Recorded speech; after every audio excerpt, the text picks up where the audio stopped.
রান্নাঘরের গল্পে আমি প্রিয়াঙ্কা আপনাদের কাছে নিয়ে এসেছি একটা কুইক ফাস্ট চাইনিজ রেসিপি, যেটা বাড়িতে গেস্ট আসলে আমরা সেটাকে স্টার্টার হিসাবেও তাদেরকে সার্ভ করতে পারি।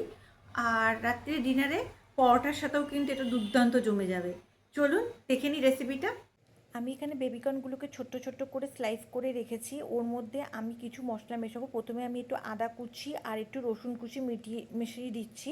আপনারা চেলে আদা রসুন বাটাও দিতে পারেন। ওর মধ্যে একটু দেখুন নুন অ্যাড করে দিলাম, একটু লঙ্কার গুঁড়ো অ্যাড করে দিচ্ছি, একটু গোলমরিচের গুঁড়ো অ্যাড করে দিচ্ছি, একটু কালারের জন্য স্লাইট কাশ্মীরি লঙ্কার গুঁড়ো অ্যাড করে দিয়ে এটাকে হাত দিয়ে প্রথমে ভালো করে বেবিকর্নটার মধ্যে মাখিয়ে নেব।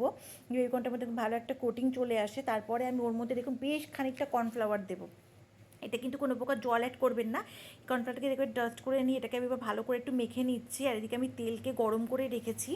এবার দেখুন আমারটা মাখাটা হয়ে গেছে, আমার তেলও গরম হয়ে গেছে। তেলটার মধ্যে আমি বেবিকর্নগুলোকে দিয়ে ডিপ ফ্রাই করে এটাকে তুলে রেখে দেবো। ব্যাস, এটা ছিল। আপনারা একটু এই ভাজাটাকেও টেস্ট করতে পারেন, এটা খেতে কিন্তু খুব টেস্টি হয়।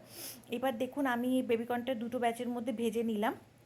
তারপরে আমি এই তেলের থেকে একটা ফ্রাই প্যানের মধ্যে সামান্য তেল তুলে নেব। আমি সামান্য তেল তুলে নিয়েছি। ওর মধ্যে দেখুন প্রথমে আদা কুচি আর রসুন কুচি অ্যাড করলাম। করার পরে ওটাকে একটু স্টার করে নিলাম। তার মধ্যে একটু কাশ্মীরি লঙ্কার গুঁড়ো দিলাম একটু কালারের জন্য। আর ক্যাপসিকাম আর পেঁয়াজকে কিউব করে কেটে রেখেছিলাম, সেটা দিয়ে নাড়াচাড়া করে ওর মধ্যে একটু ভিনিগার অ্যাড করে দিচ্ছি আমি।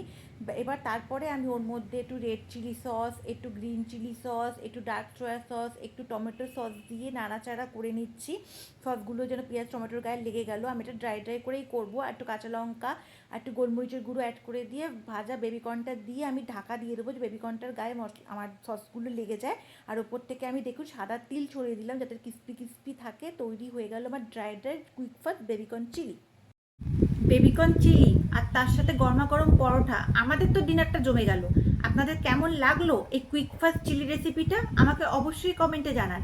থ্যাংক ইউ ফর ওয়াচিং রান্নাঘরের গল্প। নিত্য নতুন রেসিপি পাওয়ার জন্য আমার ইউটিউব আর ফেসবুক পেজটাকে মাস্ট সাবস্ক্রাইব করবে।